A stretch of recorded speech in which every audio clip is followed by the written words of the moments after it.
I read you did an interview and you spoke about like maybe a bit of frustration that you're kind of not learning things as quickly as you'd like to. Has that been a big change? Yeah, I suppose that's probably one of the hardest things is, I suppose I've gone from maybe being at the top of my game in one sport to going into another sport where you're now at the bottom of it, which is quite hard. It's a whole mindset change. I suppose I'm walking into a different dressing room where I know no one, which was obviously hugely difficult.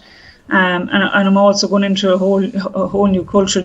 The Aussies are a lot different to the Irish, and their mindset and stuff, they're very, very different. And, I tell them that every day of the week.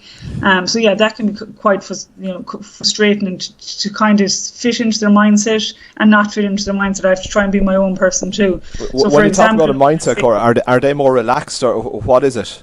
Yeah, they're more about looking after yourself and recovering and not training, to the levels maybe that we train. Like, we train hard over here, but they're very much like when we're in season now, it's all about looking after yourself and minding yourself. And, I'm constantly arguing with physios. They're pulling me off because I'm doing too much training or I'm out doing too much kicking. And it's very, very much monitored and looked after. And, that kind of way that I probably struggle with. We play... We got together on Monday, but we didn't do anything. It's just active recovery, and we retrain on Tuesday, and it's more active recovery and doing a little bit of weights and a small session. And I suppose we don't train properly again until Thursday. They're all about minding yourself, and yeah, that's probably the most difficult thing to get. And if you've any niggle or any injury, they want you off training. And they've got to know me quite quickly over here, especially the physios. That not that they let me do my own thing, but they kind of know that I know my own body over here now, and an odd time they might pull me from training, but majority of the time they kind of let me do what I want. But you're always being monitored. You don't get away from anything. There's no hiding, and that's even in regard.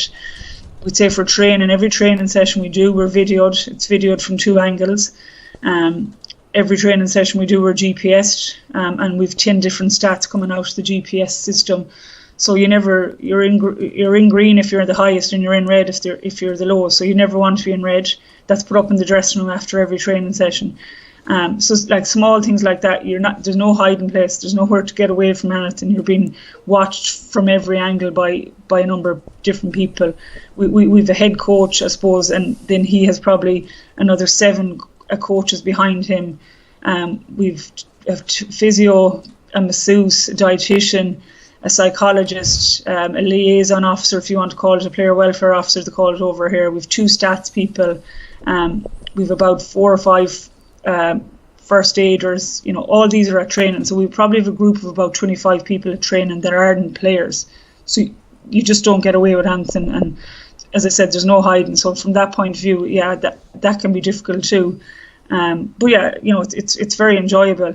It is frustrating when you're trying to pick up things and you're not learning them as quickly as you can, and maybe you're going into drills a little bit more anxious than you would if you're at home. Okay. Especially kicking drills, you don't want to be the one making a mistake, but more than likely you're going to be the one making a mistake because you're not used to kicking a ball that's a different shape. So yeah, it's things like that.